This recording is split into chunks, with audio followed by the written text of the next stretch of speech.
I'd like to welcome everybody out to the Lake Dallas Independent School District Board of Trustees meeting for, what is this, December 16th. I knew I'd get it right. Thank you for your attendance. If you would, please join me in a moment of silence, and that'll be followed by our pledges of allegiance.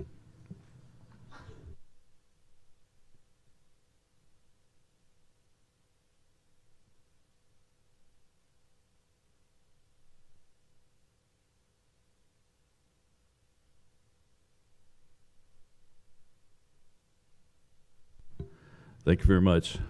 I failed to say that we do have a quorum established, and Mr. Appleby is not here tonight, so we're legit tonight. I'd like to invite the Lake Dallas Middle School Region Band students. They're going to lead us in our pledges of allegiance. So if you'd stand if you're able and join us with that.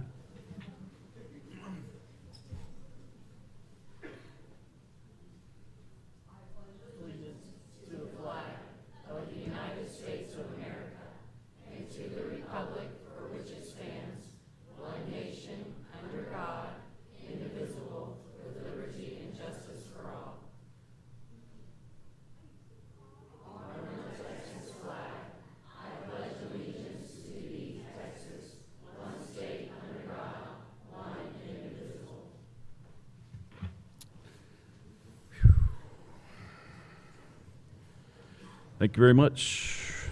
Our first item of business is our student and staff reports and recognition, the first of which is the TMEA All-Region Choir. Who's presenting on this, Dr. Brown? Oh, yeah, Laura Jenkins. Oh, there you are.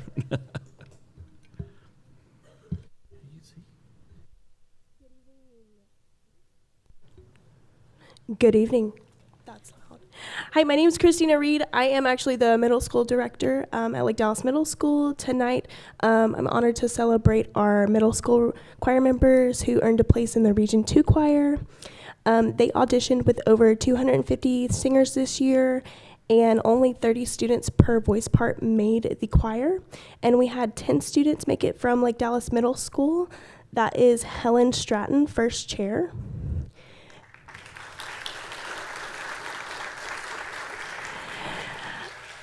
Kylie Agbley, third chair.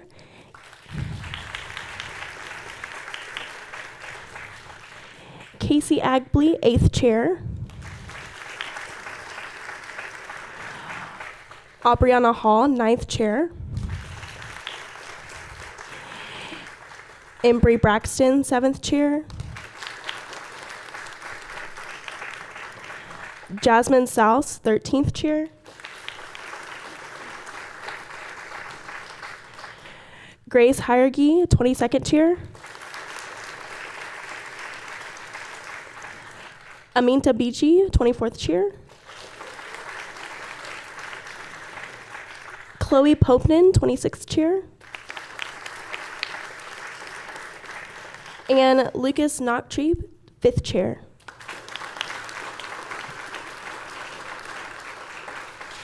So they had the opportunity on November 5th to go to Dallas Baptist University and collaborate with our region singers for a concert and experience some college campus culture. Congratulations, you guys. All right, y'all don't go anywhere because we're going to take pictures after this, okay? So, oh, we're doing high school? Oh, okay. You guys just stand there. My bad. Okay, here we go. Good job. Hello, my name is Laura Jenkins, and I am the high school choir director. I'm super proud of these 7 kiddos. They tried out against a myriad of other students for SSC all-state process, and the following kiddos have made the Region Honor Choir and also received patches that I will present them with this evening. That's Jocelyn Aguilar, alto. Yeah, good. Yeah, you just wave your hand. Aiden Arredondo, bass. Aiden Cheshire, tenor. Kaylee Combs, soprano. Alexa Muniz, soprano. Olivia Reyes, alto. And Molly Walker, soprano.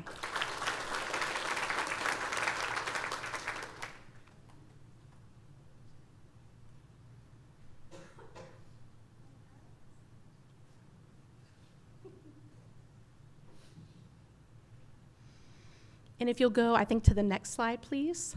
And as we were talking about earlier, would you stand up for us, sweet girl? We got 2 first chairs from the middle school and the high school. That's Helen Stratton, soprano. And Aiden Arredondo, bass.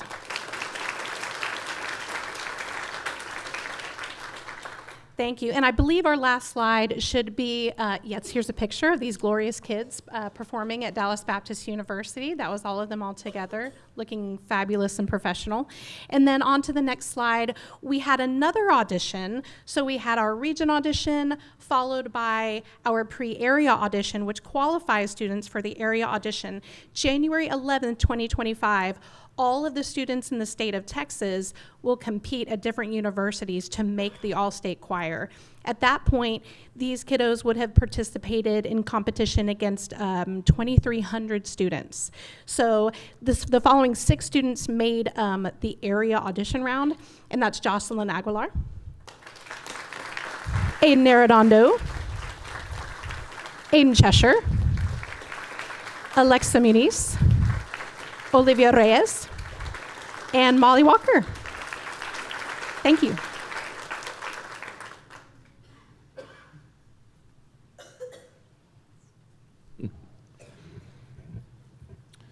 Okay, our next recognition is the Lake Dallas Middle School one-act play UIL results with Nicole Probst presenting.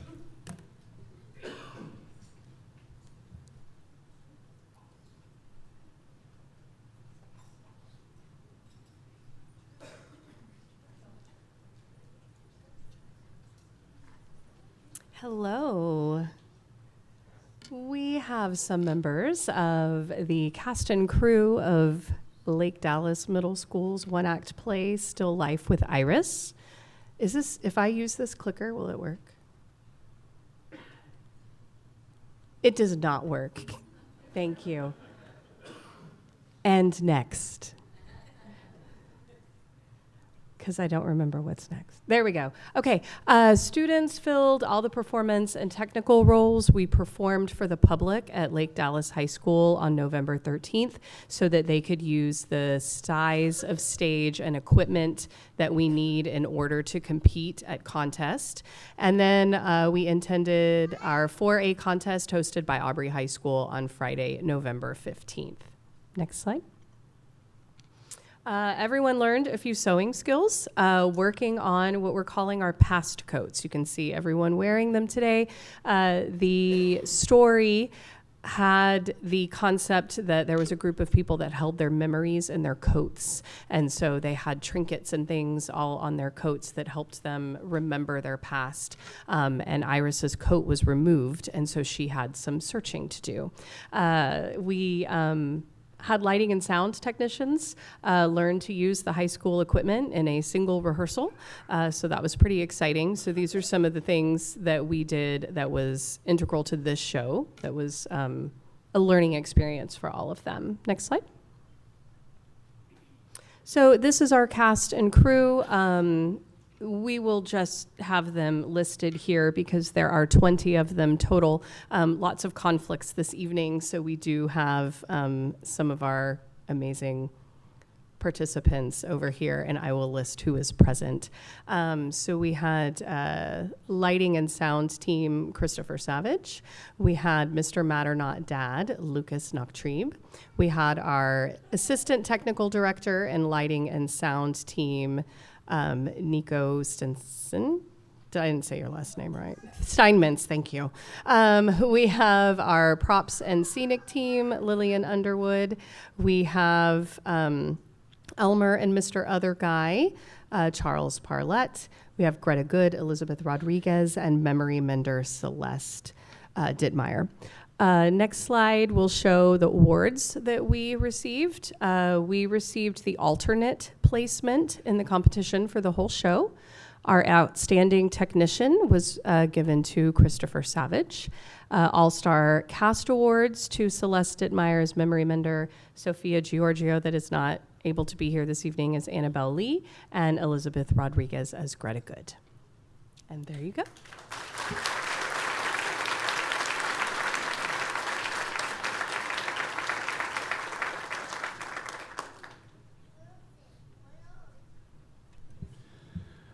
Okay, our next recognition is Lake Dallas Middle School Region Band Placements, and we'll be hearing from Felicia May, the Lake Dallas Middle School Band Director.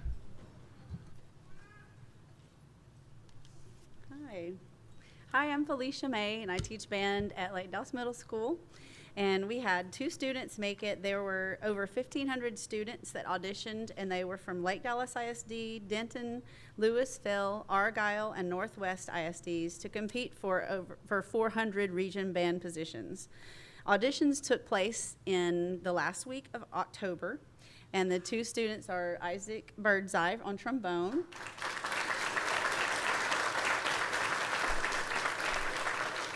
and Jonas Thompson on clarinet. They each earned one of these coveted spots. On this just past Saturday, all 4 region bands rehearsed all day in one of the Flower Mound clusters, and the performances began at 4 p.m., and they did a splendid job. They did a wonderful job. Okay, very good.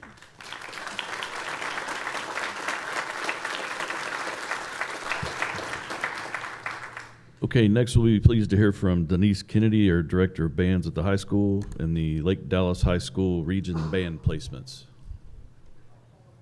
That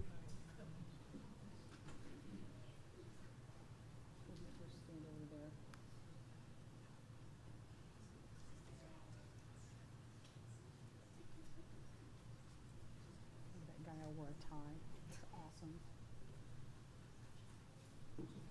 Awesome.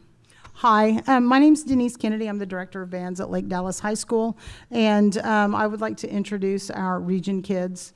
If you could go to the next slide, please. We had 57 Falcon band members who started their preparations towards the region auditions in August, and they've been preparing for the last 5 months. That culminated in multiple auditions against more than 800 students from 13 different area schools. There were 95 positions in the 5A band, and these 15 are participants in that group. We're very fortunate.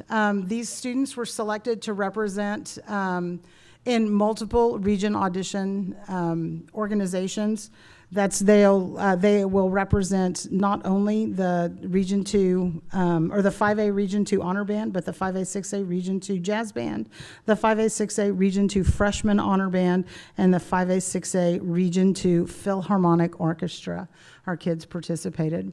So, and while we have 15 names up there, several of them have qualified for multiple activities. So Enzo Fernandez was 3rd chair French horn in the symphonic band, and also 3rd chair French horn in the Philharmonic Orchestra.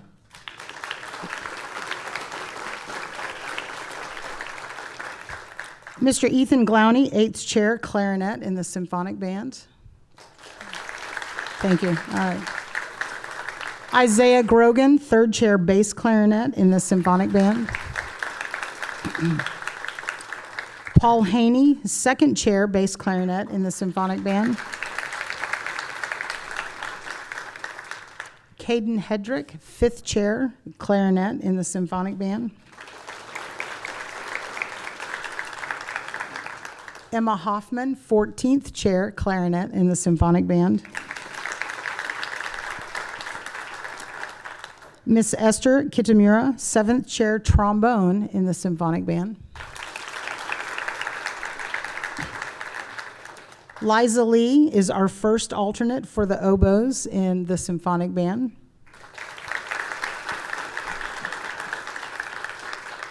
Mitchell Mesh, 9th chair clarinet symphonic band.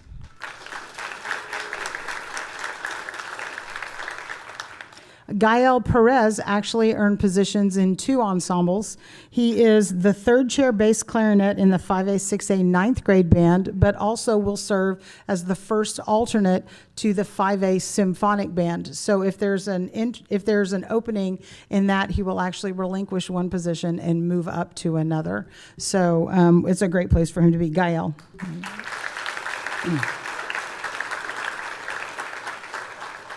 All right, Miss Zoe Ruiz, 13th chair, clarinet, symphonic band. Okay, this next young man earned positions in 2 different region organizations. Andrew Schaefer earned 2nd chair alto saxophone for the 5A, 6A jazz ensemble. And will also be representing Lake Dallas, sitting 3rd chair alto saxophone in the symphonic band. Rebecca Skousen is first alternate for flute in the symphonic band.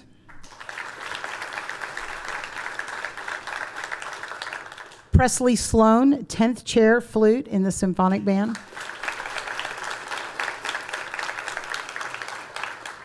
And Brandon Stewart, also earning positions in 2 ensembles, 5th chair in the percussion in the symphonic band, and 3rd chair percussion in the 5A, 6A Philharmonic Orchestra.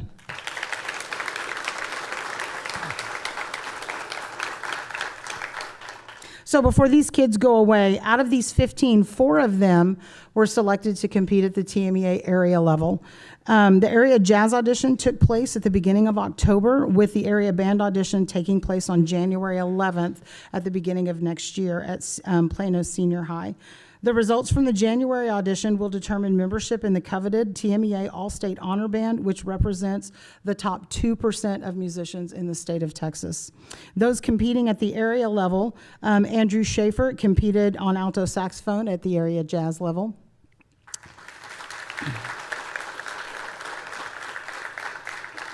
And our area band representatives will be Caden Hedrick on clarinet, Paul Haney on bass clarinet, and Enzo Fernandez on French horn.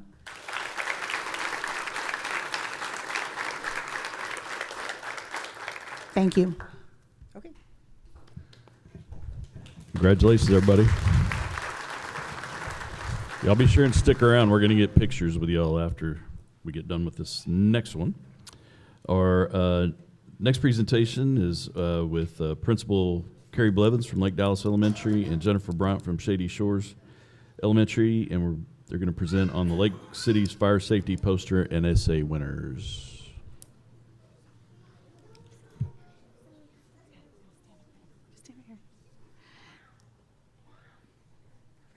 Good evening, Dr. Brown, Board of Trustees. Tonight we have the privilege of celebrating some truly outstanding students who have shown creativity, knowledge, and a commitment to keeping our community safe.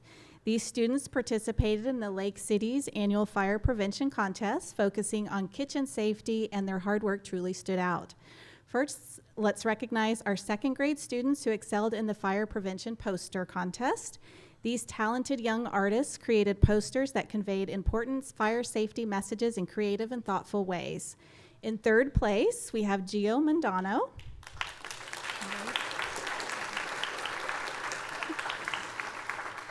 In 2nd place, Charlotte Garcia.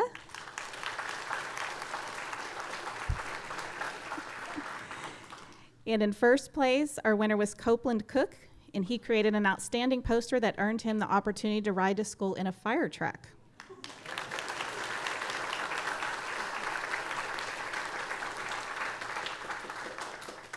Next, we want to celebrate 3 of our 5th grade students who used their writing skills to craft essays on fire prevention, focusing on kitchen safety. Their work not only demonstrated creativity, but also a deep understanding of how to keep their families safe at home.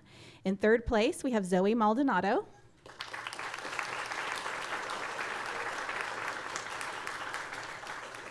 In 2nd place, Luca Ramirez, who I'm not sure is here tonight. And in 1st place, Lily Boconfuso, whose incredible essay stood out to the judges. And Lily earned a very special prize, a brand new tablet.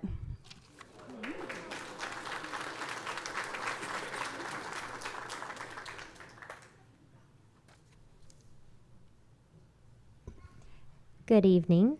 I am honored to recognize 3 outstanding 5th grade students from Shady Shores Elementary for their fire safety essays. Their essays highlighted the importance of being safe while cooking and using the kitchen. Through their words, they demonstrated how small actions can make a big difference in preventing accidents and staying safe. In 3rd place, we have Christian Turner.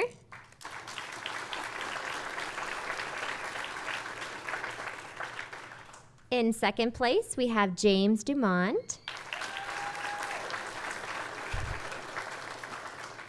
And in 1st place, Emily Dumont, who also won a tablet for herself as well.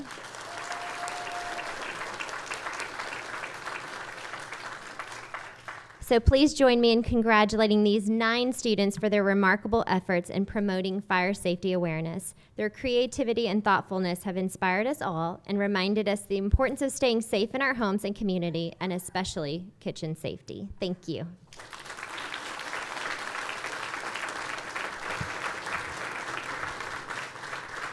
Okay, so now real quick, the board, we're going to get out here in front. We're going to have our pictures made with all of these awesome students, each one of those groups. So where's Taylor? Is she in here? There she is. Listen to what she says. That's what I do, and I stay out of trouble.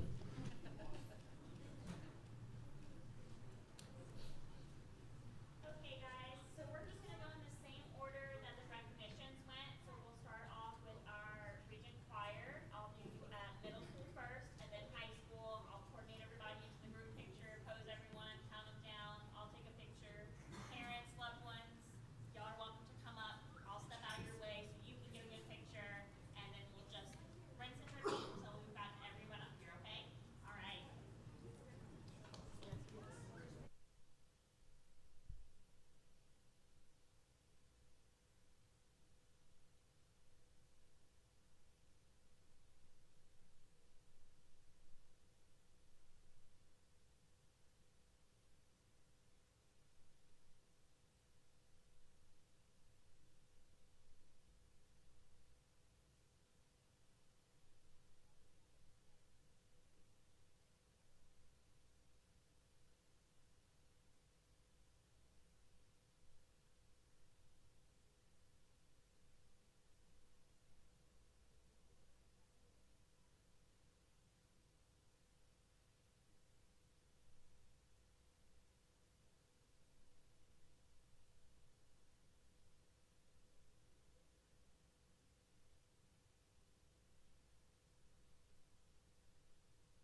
Okay. Our next item is the December Teachers and Employees of the Month. Dr. Brown. Yes, sir. Those employees were recognized last Friday at our Employee of the Month breakfast, and the video will show while we're in executive session. All right. Thank you very much. It is time to go into executive session. It is, if I can get my watch to work. Is it 6 o'clock? And it is 6 o'clock. Thank you.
Okay, we are back from executive session. It is 6:38. We have nobody signed up for public comment, so we'll move on to our next item, which is information items. The only one we have is the strategic plan update priority 4, and we'll hear from our Chief Operations Officer, John Modica.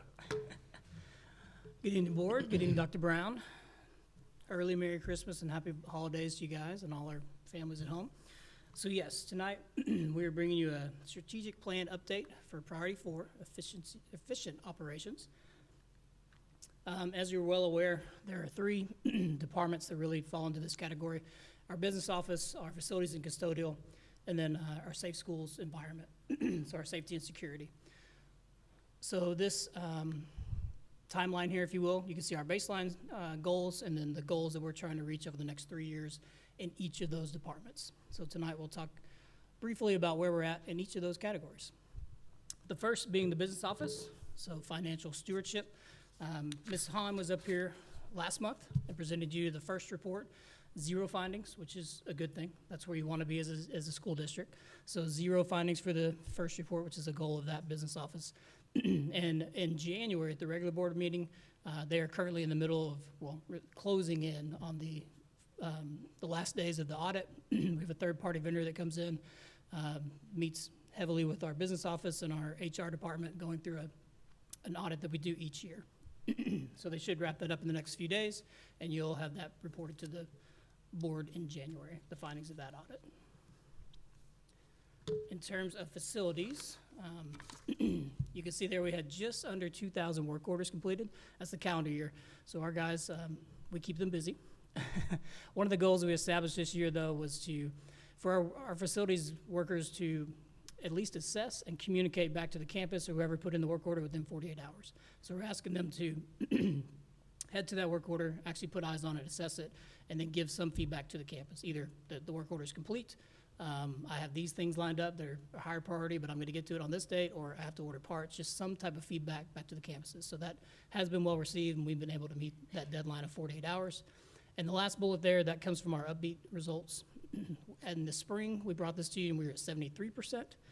So in the fall, we did it again, and we're at 74, so we have progressed. We wanted to be 3 points up, we were only 1. So we are currently working on that as well, just that rubric of a well-maintained and clean building.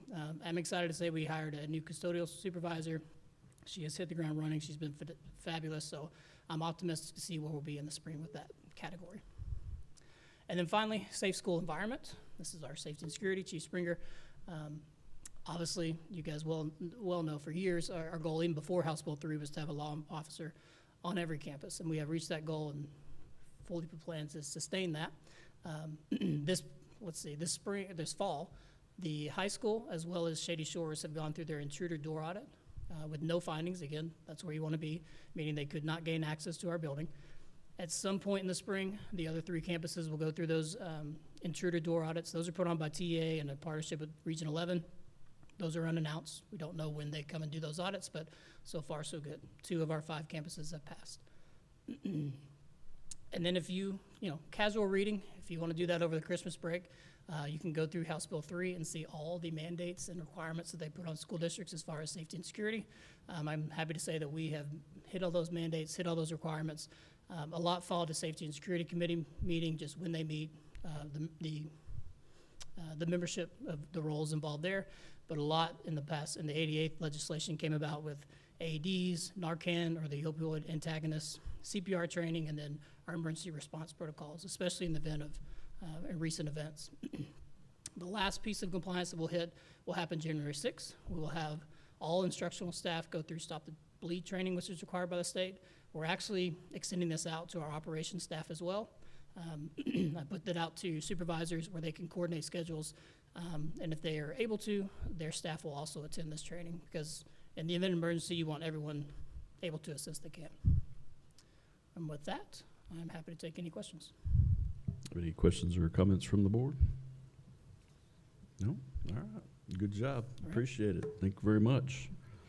All right, our next items are the consent agenda items. Those are those routine items that can be handled in one motion. Do you have any questions or comments regarding the consent agenda? If not, I'll entertain a motion on consent. I'll move to approve. Motion to approve by Mr. Smith. Do I have a second? Second by Mr. Tucker. Thank you for that. Any further discussion? If not, all those in favor of approval, please indicate. And that's unanimous. Thank you. Our next item is our calendar announcements and information, upcoming meetings and events. We'll hear from Dr. Kristen Brown. Thank you, sir. You're welcome. You have a calendar attached. If you're not aware, we will be closed for 2 weeks. So What's don't call. What's going on? We just decided to close for 2 weeks. Okay. And so we just thought, yeah, why not?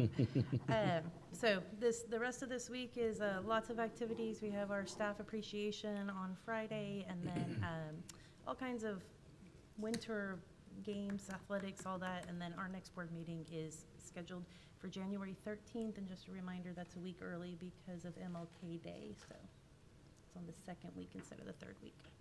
That's all I got. All right. We have no business for executive session, so it is 6:44, and we are adjourned.